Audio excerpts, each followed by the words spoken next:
Hey guys, Sectumber here. So this is going to be my quick review of Night of the Seven Kingdoms Episode 6, the season finale. Does this show stick the landing? Yes, it did. Not a whole lot happened in this episode. For the most part, it was an aftermath of the Trial of Seven. But there was a few other things that happened in the show and a lot of other twists that happened. And yeah, I'll get right to it. So the episode starts with them burning Sir Baelor's body. Rest in peace, Sir Baelor. He truly was the greatest king that never was. And yeah, you find out that Sir Maegor never actually meant to land a killing blow against Sir Baelor. But now the entire realm is probably going to be calling him a Kingslayer for what he did to Sir Baelor.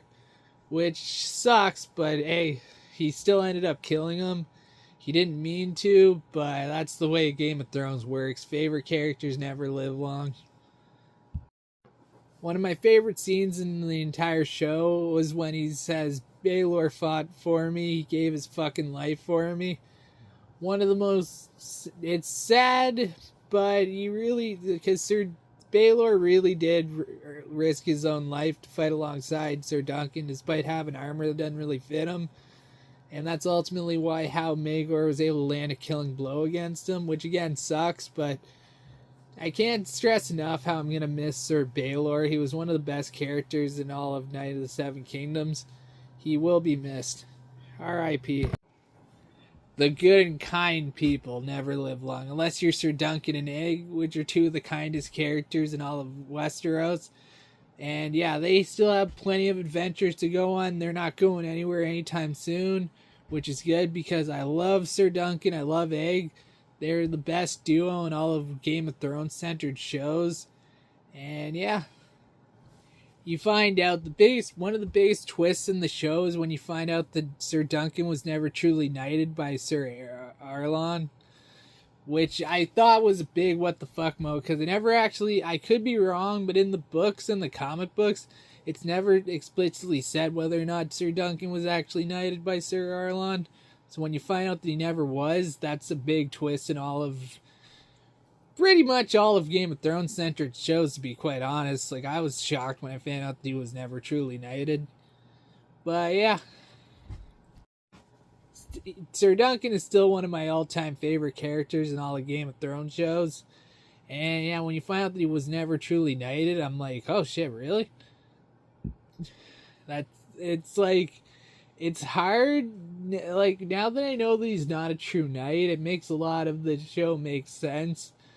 But now everyone sees him as a knight, so I don't think we have to worry about it. His secret's safe. Everyone views him as a knight now, so it's like, yeah. Fair enough. So yeah, it makes sense why he didn't want to knight Raymond when he was asked to be knighted, because he wasn't a true knight. A lot of the show makes a little bit more sense now that we know that Sir Duncan was never truly knighted, which sucks, but I'm sure no one in the show will figure it out, so his secret's pretty much safe. Will he tell Egg? I'm not quite sure, but right now they're on the road together and they have plenty more adventures to go on. So overall, I thought this was a fantastic episode, a good season finale.